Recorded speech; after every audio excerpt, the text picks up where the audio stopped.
শৈলেন ঘোষের উড়ুক্কু ভূত।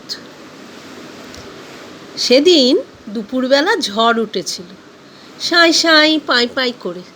আর অমনি ঝড়ের ঝাপটায় বাগানে একটা ভূত ঢুকে পড়েছে। উড়ি বাবা, কি চেহারা ভূতটার! ড্যাবড়া ড্যাবড়া চোখ, থ্যাবড়া থ্যাবড়া নাক, আর ফিনফিনে ফুরফুর। হাত নেই, পা নেই, ধরকাটা নড়া ছটকানো ভূত। দাঁত ছোড়কুট্টে বাগানে হাওয়ায় ছুটছে। প্রথম ভূতটাকে দেখতে পেয়েছিল কাকছানাটা। ঝড়ের সময় নিম গাছের বাসায় সে ঘাপটি মেরে বসেছিল। এমন সময় ভূতটা কোত্থেকে এসে একেবারে ওর ঘাড়ে। কাক ভাচাদন করে কেঁদে ওঠার আগেই ভূতটা তার ঘাড়ে সুড়সুড়ি দিয়ে ফুরুত করে উড়ে একেবারে পেয়ারা গাছের ফোকরে। পেয়ারা গাছে একটা কাঠবেড়ালি ডাল জড়িয়ে ঝড়ের হাওয়ায় দোল খাচ্ছিল। ধরকাটা ভূতটা কি করলো, যেই না কাঠবেড়ালিটার মুখের সামনে হুমড়ি খেয়ে পড়েছে, অমনি কাঠবেড়ালিটা ও মা গো, জলজান্ত ভূত গো বলেই ডাল ছিটকে একেবারে অজ্ঞান হয়ে মাটির ওপর লটকে পড়ল। ঝড়ের তেজ বাড়ল, আবার ভূত ছুটল পেয়ারা গাছ থেকে আমড়া গাছে মামদোবাজি লাগিয়ে দিল। দিনের বেলায় হুতুমুকো প্যাঁচাটা বাঁ চোখের পর্দা ফেলে ডান চোখটা খুলে ঝড়ের কুলতানবাজি দেখছিল। ফস করে ভূতটা তার মাথার একটা টোক্কা মারতেই কেরা বলে গম্ভীর চালে ধমকে উঠেছে। ধমকে উঠে যেই না বাঁ চোখ খুলে ডান চোখ বুজেছে, আবার ডান চোখ বুজিয়ে বাঁ চোখ খুলেছে, ব্যাস অমনি সোনার চাঁদের পিলে শুকিয়ে পাঁপড় ভাজা হয়ে গেছে। দু চোখ আর একসঙ্গে চাইতে হলো না। গলায় ঢোক গিলতে গিলতে কক করে দম আটকে বেচারা স্বর্গে গেলেন। এরপর কি হলো, ভূতের আবার শুরু হলো ছুট। ঝড় ছোটে, ঝড়ের সঙ্গে ভূত ছোটে, ভূতকে দেখে ইঁদুর ছোটে, ইঁদুরকে দেখে ব্যাঙ ছোটে, ব্যাঙকে দেখে ফড়িং ছোটে, ফড়িংকে দেখে চড়াই ছোটে, শালিক ছোটে। ছুটতে ছুটতে ভূতটা কি করলো, গিয়ে পড়লো বেগুন গাছের কাঁটায়। বেগুন গাছের কচি পাতায় দোল খেতে খেতে একটা গুটি পোকা কুট কুট করে পাতা খাচ্ছিল। ভূতটাকে দেখে গ্রাহ্যই নেই, খাচ্ছে তো খাচ্ছে আপন মনে খাচ্ছে। ভূতটা কচি পাতার ওপর উড়ে বসলো। গুটি পোকাটা অমনি কী করলো, সঙ্গে সঙ্গে এদিক থেকে ওদিকে ঘুরে বসলো। মনে মনে গুটি পোকাটা বললে, ছাই, ভূত না আরও কিছু। ও মা, অমনি ঝড় গেল থেমে, ঝমঝম করে বৃষ্টি এলো। আর সেই সৃষ্টি ছাড়া ভূতটা জলের তরে কি হলো, ব্যাস ফ্যাঁস, ভূতের চেহারাটা জলের তরে ভিজে ফাঁক। ভূতের চোখ দিয়ে, নাক দিয়ে, মুখ দিয়ে দরদর করে বেরিয়ে এলো জলে গোলা রং। রং ফুরোলে মনে হলো কাকুর খবরের কাগজের যেন একখানা ছেঁড়া পাতা, সেই ছেঁড়া পাতায় কে যেন ভূতের ছবি এঁকেছে। খবরের কাগজ মার্কা, আচ্ছা গোলমেলে ভূত তো একটা। গল্পটা লিখেছেন শৈলেন ঘোষ। তিনি ছোটদের অনেক গল্প লিখেছেন। তিনি ছোট বয়সে ছোটদের পত্রিকা মাস পয়লায় প্রথম কবিতা লেখেন। তারপর তার আরও অনেকগুলো নামকরা ছোটদের বই আছে। অরুণ বরুণ কিরণমালা, তারপর টুই টুই, ভূতের নাম আক্কুস, গল্পের মিনারে পাখি, এমন সব হরেক মজাদার গল্প। এগুলো তোমরা জোগাড় করে পড়বে, যেমন মজা লাগবে তেমনি তোমাদের গল্পের বই কেনা হবে, গল্পের বইও পড়া হবে। এগুলো কিনে কিনে পড়বে। এবার হাতে কলমে দেখো অনেকগুলো প্রশ্ন রয়েছে ছোট ছোট।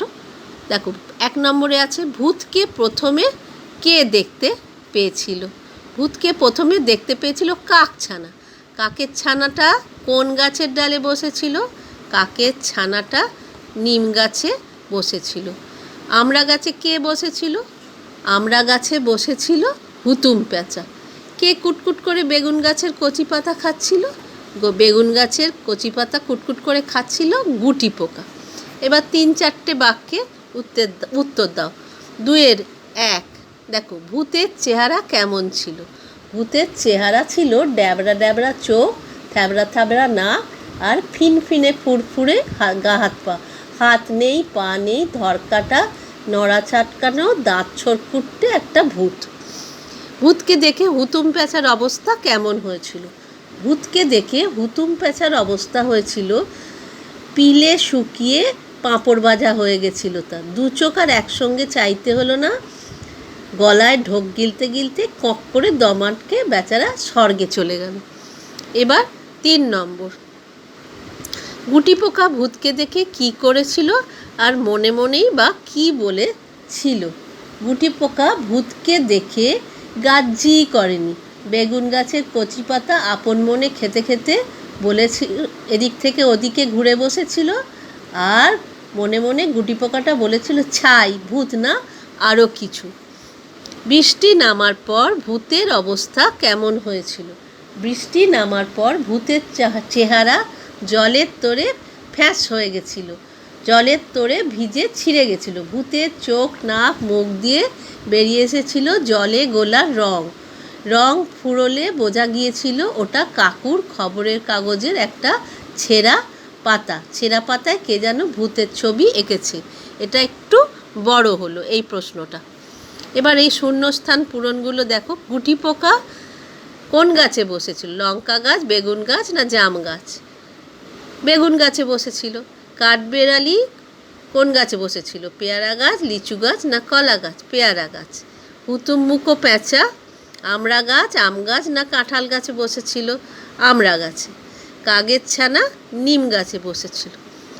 এবার কথাগুলো মিলিয়ে দিতে হবে, যে যেটা বলেছিল। ও মা গো জলজ্যান্ত ভূত গো, এই কথাটা বলেছিল কে? কাঠবেড়ালি। কেরা কথাটা বলেছিল কাকছানা। না, কেরা কথাটা বলেছিল পেঁচা। আর করে কেঁদে উঠেছিল কে? কাকছানা। ছাই, ভূত না আরও কিছু, এটা বলেছিল গুটি পোকা। তাহলে ও মা গো জলজ্যান্ত ভূত গো কাঠবেড়ালির সঙ্গে মেলাতে হবে। কেরা বলে উঠেছিল পেঁচা, আর করে কেঁদে উঠেছিল কাকছানা, আর ছাই, ভূত না আরও কিছু, সেটা ছিল গুটি পোকা। এবার পরেরগুলো হলো শূন্যস্থান পূরণ করো। হুতুমমুখো প্যাঁচাটা বাঁ চোখের পর্দা ফেলে, এইখানে রয়েছে যে এই শব্দ ঝুড়ি থেকে বেগুন, খবরের, ঝড়ের আর পর্দা, এই কটা থেকে নিয়ে বসাতে হবে। 1 নম্বরে বসবে পর্দা। হুতুমমুখো প্যাঁচাটা বাঁ চোখের পর্দা ফেলে ডান চোখ খুলে রেখেছিল। আর 2 নম্বরে কাঠবেড়ালি পেয়ারা গাছের ডাল জড়িয়ে ঝড়ে হাওয়ায় দোল খাচ্ছিল। ভূতটা আসলে কী ছিল না কাকুর খবরের কাগজের ছেঁড়া পাতায় আঁকা একটা ছবি, আর ভূতটা বেগুন গাছের কাঁটায় আটকে গেল। আর 6 নম্বরে প্রশ্নটা রয়েছে কাকুর খবরের কাগজের ছেঁড়া পাতা আঁকা ভূতের ছবিটাই ঝড়ের ঝাপটায় উড়ে গিয়ে সবাইকে ভয় পাইয়ে দিয়েছিল। তেমনিভাবে আর কি কি দেখে মানুষ অকারণে ভয় পেতে পারে, এই নিয়ে একটা ছোট্ট গল্প তোমাদের লিখতে বলেছি। তোমরা বলতে পারো, এই যেমন রাতের বেলায় হঠাৎ লোডশেডিং হলে ভয় পেয়ে গিয়েছিলাম আমরা একদিন। কারণ গাছের বড় বড় ডালপালাগুলো, রাস্তায় একটা গাছ রয়েছে, সেটার গাছগুলোর ডালপালা সব ঝড়ে নড়ছিল, মনে হচ্ছে যেন ভূত যেন নড়ছে। রাস্তা দিয়ে তখন একটা বিড়াল যাচ্ছিল, সে ফ্যাঁস করে ডেকে উঠতে আরও ভয় লেগে গেল। এই রকম করে তোমরা নিজেরা ছোট ছোট গল্প, ছোট ছোট লাইন লিখে গল্প নিজের মনে যেমন হবে সেরকম লিখবে। এতে ছোট ছোট লিখলে তোমাদের রচনা লেখার একটা অভ্যেস তৈরি হবে। এবার তাহলে উড়ুক্কু ভূত পড়া হয়ে গেল আমাদের। আজকের মতো এখানেই শেষ।